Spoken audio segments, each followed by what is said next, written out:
Let's take a major look at the vascular supply of the kidney. So the kidneys are reddish brown, paired, bean-shaped organs, and they're located posteriorly. Their main function is to filter out blood, and they're also responsible for water and electrolyte balance. Anatomically speaking, they lie retroperitoneally. The retroperitoneum is an anatomical space located behind the abdominal or peritoneal cavity. And also, to speak about the anatomical position of the kidneys, they extend from the T12 to the L3, and the right kidney is often located slightly lower because the liver sort of pushes it down, and this is due to the presence of the liver. This is a look at an internal structure of kidney. You have the renal pelvis, giving off the major and minor calyces, then the renal pyramids, and the ureter, as you can see. The major supply for the kidney comes from the renal arteries, which are part of the abdominal aorta directly.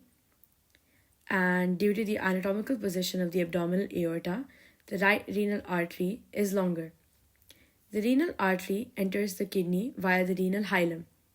At the hilum level, the renal artery will form an anterior and a posterior division. And from that arise 5 segmental arteries.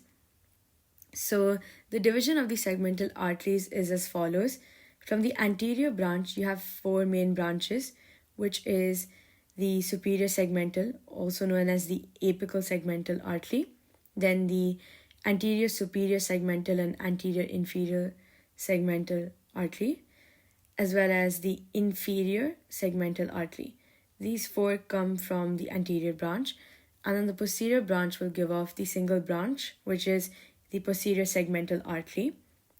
Also relevant is the Brodel's line, also known as the avascular plane of kidney.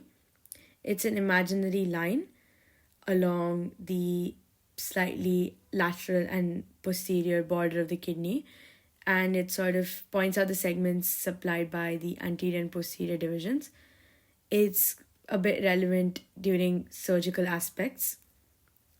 And the segmental arteries that we can see here, the 5 segmental arteries, will then further undergo more divisions to supply the renal parenchyma. So kidney will get blood from the renal artery.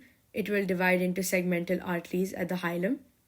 Then you will get interlobar arteries.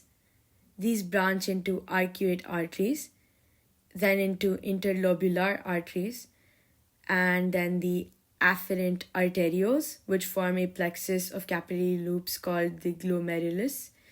Then blood will leave the glomerular capillaries via the efferent arterioles, and these will branch to form another capillary network known as the peritubular capillaries. And then you have the vasa recta, which is basically a network formed by the long straight arteries in the inner third of the cortex and the medulla. And then blood will leave the kidney in veins with similar names to the arteries, as you can see here. So you have the interlobular vein, the arcuate vein, the interlobar vein, and then the renal vein.